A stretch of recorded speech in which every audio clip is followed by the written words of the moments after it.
Morning everybody.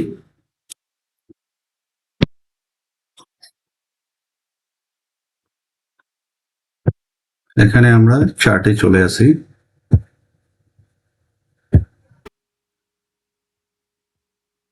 এটা হচ্ছে bank নিফটির chart. Bank নিফটির চার্টে এই ফল হলো, এখানে হোল্ড করলো, দিয়ে একটু রিট্রেস করলো, আবার ফল করলো। তো এখানে ডেফিনেটলি কিছু সেলার থাকলেও থাকতে পারে, ঠিক আছে। এখানে সেলার। তো এটা হচ্ছে ব্যাংক নিফটির চার্ট। ব্যাংক নিফটির চার্টের পরে আমরা নিফটির চার্ট। নিফটির চার্টও মোটামুটি সেম, এই রিট্রেস করলো, আবার ফল করলো, আবার একটু রিট্রেস করলো। সেন্সেক্সের চার্টও একটু রিট্রেস করলো, ফল করলো। তাহলে কি হলো, তিনটে চার্টই মোটামুটি কম বেশি একই রকম। এই সেন্সেক্সের চার্টই বলে দিচ্ছি। এইখানে একটা ব্যাংক নিফটির চার্টে এখানে একটা হাই হলো, এই হাই। তো এই হাইয়ে যে সেলাররা বসে আছে, সে মার্কেটকে এখান থেকে আবার ডাউন করে দিল, কারণ সে আর পয়সা লাগালো না। তার মানে কি, তার মানে সে একটা মার্কেটে একটা এমআরপি, মানে টেম্পোরারি এমআরপি ফিট করে দিল। এই সেলার মার্কেটে একটা এমআরপি ট্যাগ করে দিল যে মার্কেট মোটামুটি এই ভ্যালুয়েশন, এর উপরে যাবে না। তার মানে ওরা বারবার মার্কেট এর কাছাকাছি যেতে চাইলেই সেল করবে, মার্কেটকে ডাউন করবে। এখানে ডেফিনেটলি সেলার আছে। তাহলে সেক্ষেত্রে মার্কেটে যেহেতু ডাইরেকশন ডাউন, তাই আমাকে সেল করতে হবে এই সেলার। কিন্তু সেল করলেও এখানে দেখে শুনে সেল করতে হবে। যেমন এখান থেকে ডাইরেক্ট যদি সেলিং এ যায়, তাহলে কি হবে, সেখানে সবাই দেখতে পাচ্ছে, সবাই সেলিং এ আসবে, সেক্ষেত্রে সব সেলারের প্রফিট হবে না, মার্কেট কিছুটা রিট্রেস করবে।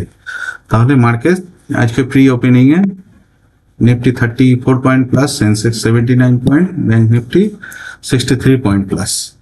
তো তাই জন্য এখানে যখন একটু রিট্রেস বা মার্কেট একটু উপরে পাওয়া যাবে, তখন সেল করলেই বেটার। কারণ এই হাইটা বা এই হাইটা মনে রাখতে হবে মার্কেটের এমআরপি কিছুদিনের জন্য। যতদিন না মার্কেট এর উপরে ক্লোজ দিচ্ছে, ক্লোজ দিচ্ছে, ততদিন আমরা বুলিশ চিন্তা ভাবনা নিব না। যদি এর উপরে আজকে ক্লোজ দিল, তাহলে কালকে বাই করবো। কিন্তু এর উপরে যতদিন না ক্লোজ দিচ্ছে, ততদিন আমাদের টার্গেট থাকবে এই উপরে গেলেই সেল। আর নিচেও সেল করা যাবে, কিন্তু এমন এক জায়গায় সেল করতে হবে যেখানে সবাই সেল করার চান্স পাবে না। সবাই যেখানে সেল ডাইরেক্ট ব্রেকডাউন করে নিচে যেতে গেলে কি হবে, ক্লোজিং প্রাইসকে টার্গেট করে সবাই সেল করবে, সেক্ষেত্রে আমার প্রফিট হবে না। সেরকম ক্ষেত্রে সেলটা অ্যাভয়েড করাই ভালো। একটু উপরে পাওয়া গেলে বা এই সেলারদের, র্যান্ডম সেলারদের বের করে নিলে, তখন সেল করলেই আমার লাভ হবে। ঠিক আছে, এখন দেখা যাক মার্কেট ওপেন হোক। ওপেন হলে পরে ক্যান্ডেল দেখে, চার্ট দেখে পজিশন। এখানে বাজার যেমন কি ক্লোজিং প্রাইসকে সাপোর্ট নিয়ে উপরে ওঠার চেষ্টা করছে, তো এখানে আমার একটা সেল পজিশন বানিয়ে নিলে হয়।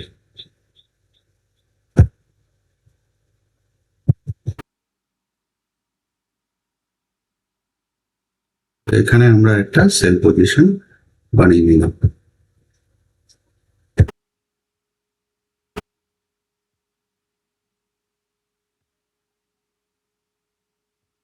দেখা যাক কি হয়।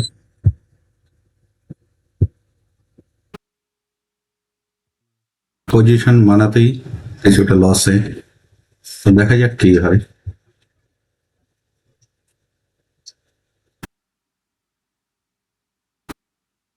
কি হয় দেখা যাক। আমরা লসেই আছি। নিফটি একটু উপরে যাওয়ার চেষ্টা করছিল, ব্যাংক নিফটি এই ক্লোজিং প্রাইসের কাছাকাছি। তো এখানে আমরা কিছু কোয়ান্টিটি ব্যাংক নিফটিতে বাড়িয়েছি। এখন দেখা যাক কি হয়। আমার তো মনে হচ্ছে এই ক্লোজিং প্রাইস ব্রেক করে নিচে যাবে। নিফটি একটু বেশি উপরে উঠে গেছে, এই ক্ষেত্রে একটা ভয় থাকে, নিফটি উপরে বেরিয়ে গেলে সে ব্যাংক নিফটিকেও উপরে নিয়ে যাওয়ার জন্য টানে। দেখা যাক কি হয়। এখানে আমরা লসটা কমেছে, কিন্তু নিফটি প্রফিট দিচ্ছে না, নিফটি উপরে দিকে গেছে, ব্যাংক নিফটি প্রফিট দিচ্ছে। এটা একটা অবাক করার ব্যাপার। নিফটি প্রফিট দিলে প্রফিটটা অনেকটা বেড়ে যেত। যাই হোক, একটু অপেক্ষা করি, দেখি কি হয়। অনেকক্ষণ থেকে ভাবছি যে প্রফিট হবে হবে, কিন্তু প্রফিট বাড়ছে না। টার্গেট নেওয়ার চেষ্টা করছিলাম, কিন্তু ওই ঘুরে ফিরে প্লাস মাইনাস এরকমই থাকছে পজিশনটা। তো আমরা আর অপেক্ষা করব না, যা পাওয়া গেছে এতেই বেরিয়ে যাব।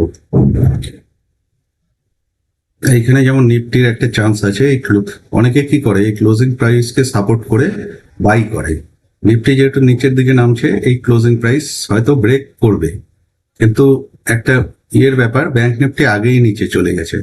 তো সেক্ষেত্রে একটা ইন্ডেক্স আরেকটা ইন্ডেক্সের অপোজিটে যাচ্ছে আর কি, বলতে গেলে ব্যাংক নিফটি নিচের দিকে, নিফটি অনেকক্ষণ উপরের দিকে গেছে। তো সেক্ষেত্রে একটা উল্টো দিকে মুভ হতেই পারে। তো যাই হোক, আমরা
আমার সাথে রাজবন্ধু যাবে ভাই, তাই না?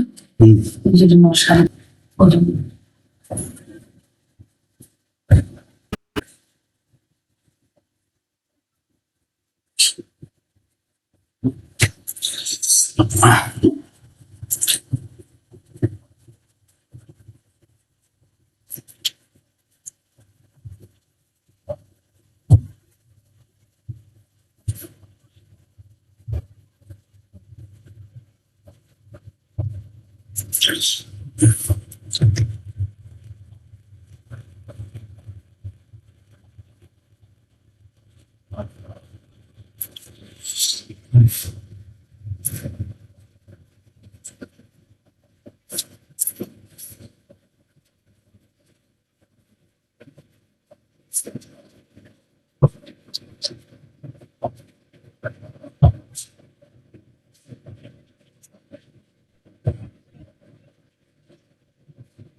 তা আমরা এখানে পজিশনটা কেটে নিলাম, কারণ এখানে স্লোলি নিচে মুভমেন্ট করছে, অনেক সেলার চলে আসবে। তো সেক্ষেত্রে প্রিমিয়াম অনেকটা বাড়বে না। আজকের জন্য এইটুকুই, ধন্যবাদ।